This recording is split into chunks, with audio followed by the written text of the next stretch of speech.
Hey, it's LeeAnn Sims, your confidence coach, with step 2 of the ways to speak with authority. All right, here's the second one. The second most important thing to speak with authority is the use of your voice and your physical movement. Let's start with your voice. Your voice is critically important to speaking with authority for so many reasons. One, you need your voice. People need to hear you to understand so you can relay the information that you need to relay.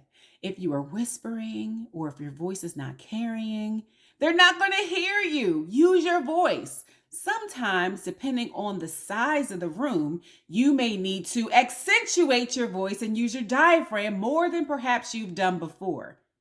Here is an exercise that you can implement to help you with your voice control. Breathe.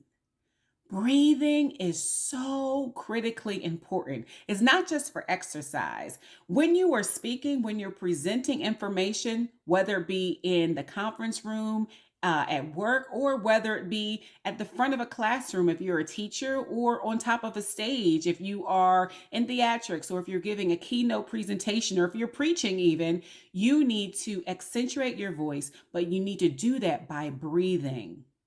Use your breath to carry the sound of your voice. Listen, I'm a theater kid. I grew up on the stage, and we always do breathing exercises. So take a moment to breathe in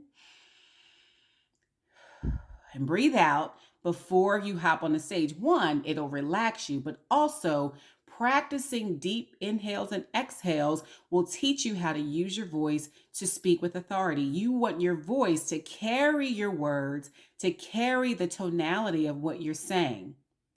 Also, have fun with it. Leverage the highs and the lows of your voice to bring people in.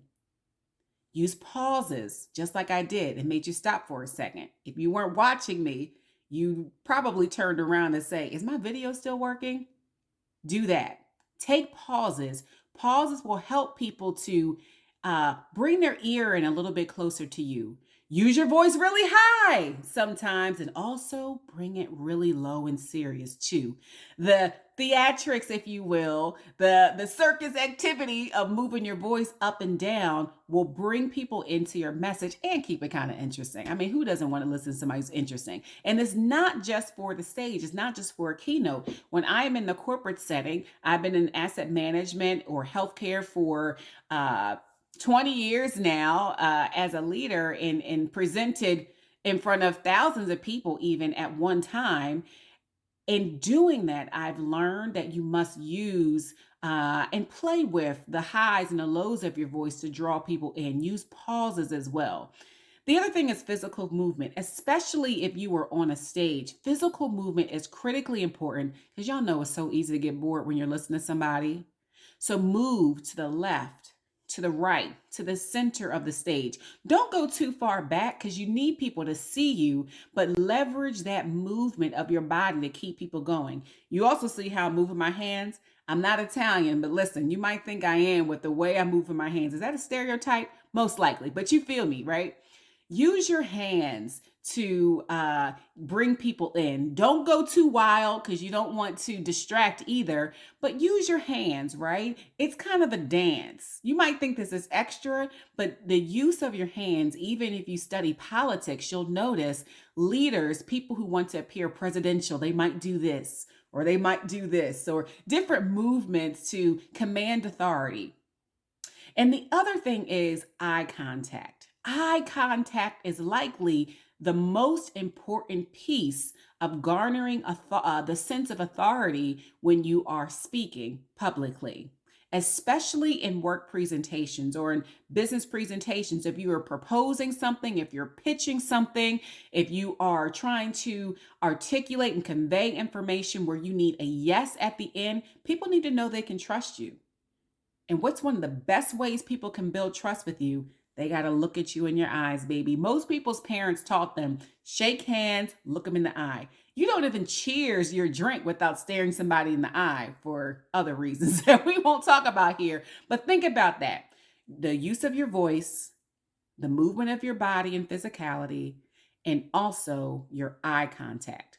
If you're anything like me, when I first started speaking on stages, I was a little nervous to look people in the eye because people be looking wild and uninterested, sometimes downright angry when they are in an audience looking at you on stage. If you've experienced that, you already know what I'm talking about. Can I get an amen?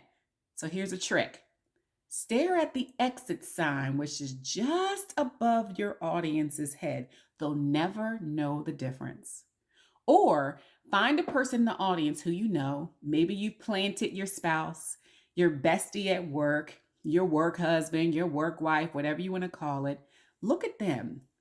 Or find someone in the audience who you feel like affirms and is smiling, giving positive reinforcements. But here's what I really want you to know about the eye contact: people's faces never tell you the truth of what they're thinking. I shouldn't say never, but not all the time. Here's one example.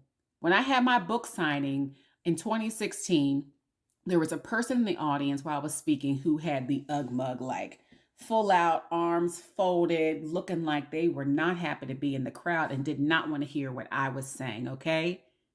But at the end of the book signing, after I did my speech, they came up to me and they said, "LeeAnn, what you shared was so powerful." And they had tears welling up in their eyes. That same person who was mean mugging me for the whole 30 minutes that I was speaking.